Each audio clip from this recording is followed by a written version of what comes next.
Hi friends, மாயா சீனு சீரியலை பற்றி தான் நம்ம இந்த வீடியோக்குள்ளே பார்க்க போகிறோம். வாங்க நம்ம வீடியோக்குள்ளே போகலாம். ரகுராம் பாஸ்போர்ட்டை பார்த்ததுமே அவங்க அதிர்ச்சி அடைகிறாங்க.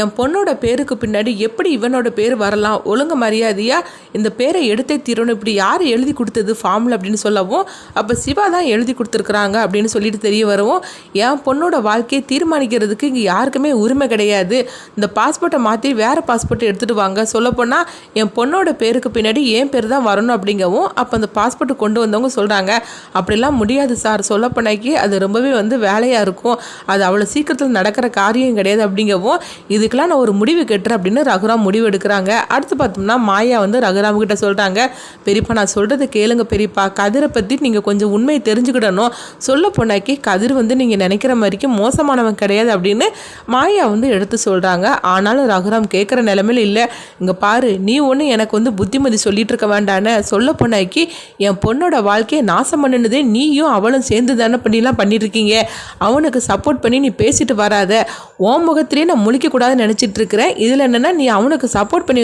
பேசிகிட்டு இருக்கிறியா அப்படின்னு சொல்லிட்டு ரகுராம் முகத்தில் அடித்த மாதிரிக்கு சொல்லியிருந்தாங்க மாயாவை பார்த்து.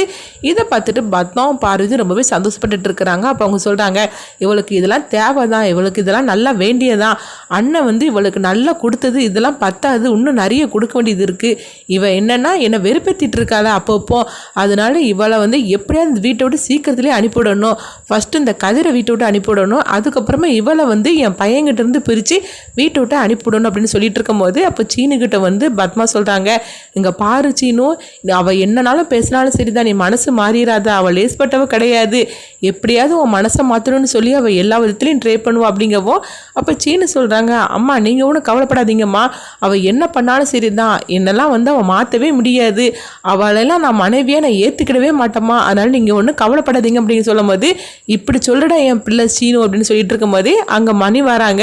என்னடி உன் பையன் என்ன சொல்லிட்டு இருக்கிற என் மருமகளை பற்றி அப்படிங்கவும், ஆமாம் பத்தாக்குறைக்கு இவர் வேற அவளுக்கு சப்போர்ட் பண்ணிட்டு வந்துடுவார், நம்ம என்ன சொன்னாலும் சரிதான், அதுக்கு ஆப்போசிட்டாக பேசுகிறது தான் இவருடைய வேலையாக இருக்குது அப்படிங்கவும், அப்போ மணி சொல்கிறாங்க, டேய் நீ இவட்டெல்லாம் பேசிகிட்டு இருக்காத, கடையில் நிறைய வேலை கிடக்கு, நீ இல்லாமல் போனதுனால எனக்கு எவ்வளோ வேலையாகி போச்சு தெரியுமா அப்படின்னு சொல்லவும், அப்பா நீங்கள் கவலைப்படாதீங்கப்பா, அதான் நான் வந்துட்டோம்ல, அதனால இதெல்லாம் நம்மளுக்கு கடையில் உள்ள வேலையெல்லாம் நான் பார்த்துக்கிடுதேன்ப்பா அப்படிங்கவும், சரிதாண்டா சீனு, நீ தேவையில்லாமல் இவட்ட பேசிகிட்டு இருக்காத, இவ வேண்டாதெல்லாம் பேசி உன் மனசை மாற்றுற வேலையை தான் இவ பார்த்துட்டு இருப்பா அப்படின்னு அவங்க பத்மாவை பற்றி சொல்லவும், ஆமாம் இவருக்கு எப்போ பார்த்தாலும் என்னை திட்டுறதே ஒரு வேலையாக வச்சுருக்கிறாரு, என்னை பற்றி பேசலான்னா இவருக்கு தூக்கமே வராது அப்படின்னு பத்மா சொல்லிட்டு இருக்கிறாங்க. அடுத்து பார்த்தோம்னா கதிரையும் தனாவையும் பிரிக்கணும்னு சொல்லிட்டு ரகுராம் முடிவெடுத்து அப்போ லாயரை வர சொல்லவும் அவங்களும் வராங்க. எதுக்காக அவர் வந்திருக்காரு அப்படின்னு சொல்லிக்கிட்டு எல்லாருமே கேட்டுட்டு இருக்கும்போது, இல்லை நான் ரகுராம் ஐயாட்ட தான் பேசுவேன் அப்படிங்கிறாங்க. அப்போ அவங்களும் வந்துருந்தாங்க. வந்ததுமே சொல்கிறாங்க, இவரை எதுக்கு திரும்ப நான் வரவழைச்சிருக்கிறேன், இன்னும் கொஞ்ச நேரத்தில் தெரிஞ்சிடும் அப்படின்னு சொல்லிட்டு தனாவையும் அவனையும் கூட்டிட்டு வா அப்படின்னு சொல்லவும், அப்போ சிவா அவனு சொல்கிறீங்களேன்னா அது யார் அப்படின்னு கேட்கும்போது, அதுதான் அவன் அப்படின்னு சொல்லிடுவோம். உடனே மணி சொல்கிறாங்க, கதிரை தான் அவர் சொல்கிறாரு அப்படிங்கும்போது, உடனே சிவா கதிரையும் தனாவையும் அழைச்சிட்டு வராங்க. அவங்க ரெண்டோரையும் பிரிக்கிறதுக்காக இதில் கையெழுத்து போட சொல்லு, அதுக்கு தான் அவரை வர சொல்லியிருக்க அப்படிங்கவும், இதை கேட்டதுமே எல்லாரும் அதிர்ச்சி அடைகிறாங்க. அப்போ எல்லாரும் சொல்லவும் அவர் கேட்குற நிலமையில இல்லை, தனாவும் கதிரும் அதில் கையெழுத்து போட்டு கொடுத்துருந்தாங்க. அடுத்து ஜானகி அழுதுகிட்டு இருக்கிறாங்க.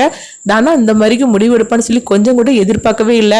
இவ சொல்லினா கண்டிப்பாக அவர் மனசை மாற்றிருக்கலாம் அப்படிங்கும்போது தனா சொல்கிறாங்க, இல்லை அப்பா என்ன முடிவு எடுத்தாலும் சரிதான், நான் அதுக்கு கட்டுப்பட்டு தான் இருப்பேன் அப்படின்ட்டுருந்தாங்க. அடுத்து பார்த்தோம்னா ஜானகி மாயாட்ட சொல்லி அழுதுகிட்டு இருக்கிறாங்க. இப்போ நான் என்ன பண்ணுறதுக்கே தெரியல, தனாவோட வாழ்க்கையை காப்பாற்றுறதுக்காக தானே நம்ம ரெண்டு பேரும் இவ்வளோ தூரம் கஷ்டப்பட்டோம், கடைசியில் நம்ம கஷ்டப்பட்டதுக்கு பலன் இல்லாமல் போயிடும் போலுக்கு அப்படின்னு சொல்லிட்டு ஜானகி அழுதுகிட்டு இருக்கிறாங்க. இங்கே பார்த்தோம்னா இந்த விஷயம் எல்லாமே புவனேஸ்வரிக்கு தெரிய வருது.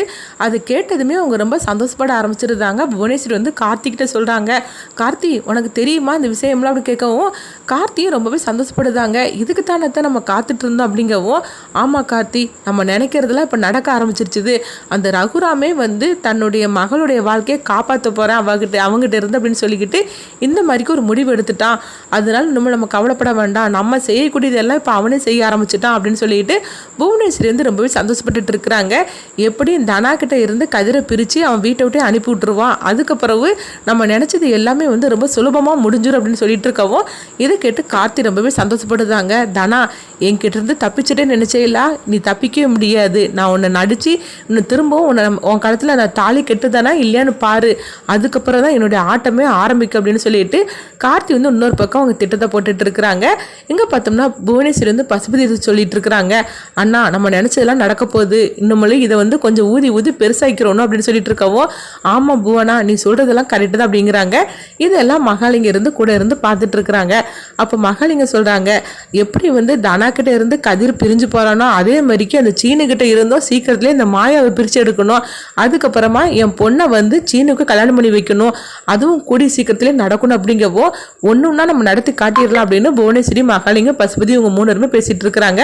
அடுத்து இங்கே வந்து மாயாவை தான் காட்டுறாங்க. மாயா வந்து கதிரையும் தனாவையும் சேர்த்து வைக்கிறதுக்காக ஒரு திட்டத்தை போடுறாங்க.